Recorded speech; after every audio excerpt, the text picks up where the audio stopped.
xa cũng lâu lắm rồi, mà sao chỉ như mới đây vậy thôi. Em vẫn như ngày đầu, vẫn xinh như ngày mà ta xa nhau. Nhìn người ta trao em hết tình, cầm tay đeo em chiếc nhẫn xinh. Chỉ như một lẽ thông thường, sao anh đã chẳng làm được. Anh vẫn không thể tha thứ cho mình sau ngần ấy năm. Từng lời đã khiến em tổn thương, bây giờ lại tổn thương anh hơn.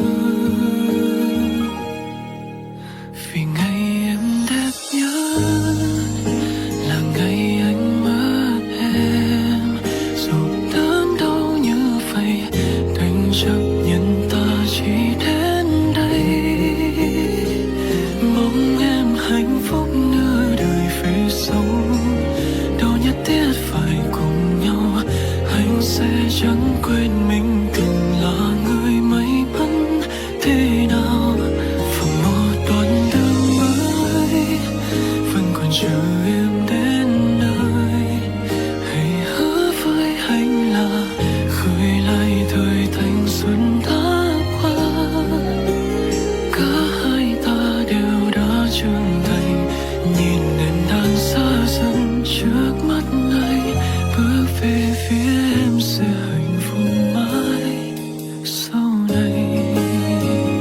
Pháo hoa rượu vang trống ngừng, còn anh vẫn đứng đấy như người dưng. Đã từng cùng một quá khứ, nhưng giờ lại hai tương lai. Thật tâm anh vẫn tác thành người bên em, dù chẳng phải anh. Nhưng đâu phải anh lựa chọn đứng ngoài hạnh phúc của em.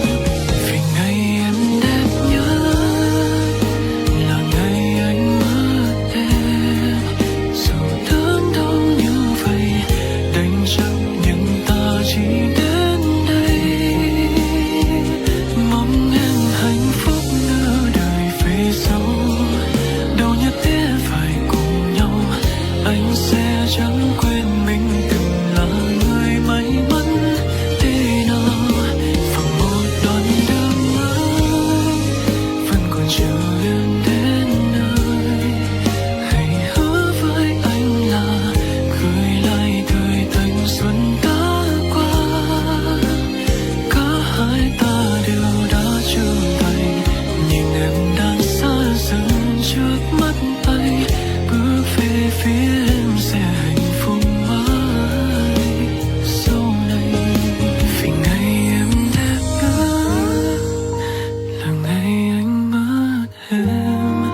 Dù đớn đau như vậy, đành chấp nhận ta chỉ đến đây. Anh bỏ lỡ em mất rồi, ta bỏ lỡ chúng ta mất rồi.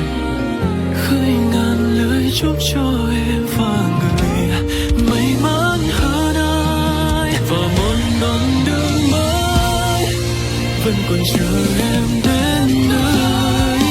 Hứa với anh là gửi lại thời thanh xuân đã qua. Cả hai ta đều đã trưởng thành, nhìn em đang xa dần trước mắt anh.